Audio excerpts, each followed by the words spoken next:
নগদ ৭০,০০০ টাকা এবং চুরি যাওয়া স্বর্ণালঙ্কার সহ গ্রেপ্তার কুখ্যাত চোর লিটন দেব। ত্রিপুরায় চুরি, ছিনতাই থেকে শুরু করে নেশা পাচারকারীদের উপদ্রবে অতিষ্ঠ হয়ে পড়েছেন মানুষজন। প্রায় এক মাস পর চোরকে গ্রেপ্তার করতে সক্ষম হয়েছে আগরতলা আমতলী থানার পুলিশ। জানা যায়, গত ২৩শে ফেব্রুয়ারি আগরতলা আমতলী থানাধীন মতিনগর এলাকার বিথন মিয়া নামে এক ব্যক্তি বাড়িতে দুঃসাহসিক চুরিকাণ্ডের ঘটনা সংঘটিত হয়েছিল। এরপর তিনি আমতলী থানায় চুরির ঘটনার দায়ের করেন। পরবর্তী সময়ে পুলিশ মামলা হাতে নিয়ে চোরদের ধরার জন্য বিভিন্ন জায়গায় তদন্ত শুরু করে।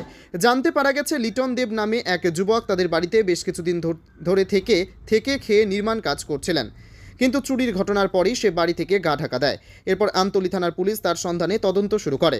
পরবর্তী সময়ে ত্রিপুরা ধলাই জেলা কমলপুর থেকে লিটন দেব নামে ওই যুবককে আটক করে আমতলী থানার নিয়ে আসে পুলিশ। তার বাড়ি কমলপুরে। তার কাছ থেকে নগদ ৭,০০০ টাকা এবং চুরি যাওয়া স্বর্ণালঙ্কার উদ্ধার করে পুলিশ। তার বিরুদ্ধে মামলা নিয়ে পুলিশ রিমান্ড চেয়ে আদালতে প্রেরণ করেছে বলে সংবাদ মাধ্যমকে জানিয়েছেন আগরতলা আমতলী থানার ওসি মৃণাল পাল। গত 23/2/2025 তারিখ রিথন মিয়া নামে মতিনগরের একজন আমাদের কাছে একটা কমপ্লেন করে যে উনার বাড়িতে বিল্ডিংয়ের কাজ করার জন্য একজন লোক এসেছিল, যে উনার বাড়ি থেকে নগদ টাকা এবং স্বর্ণের অলংকার চুরি করে নিয়ে যায়।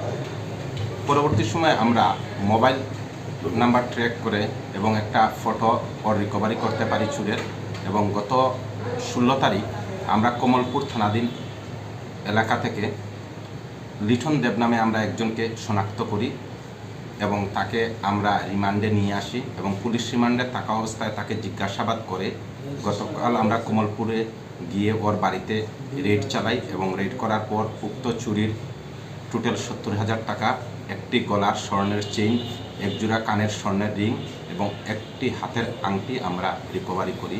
এবং এই টাকা দিয়ে সে চুরি করা টাকা থেকে সে একটি টিভি কিনেছিল, এই টিভিটাও আমরা সিজ করে নিয়ে আসি।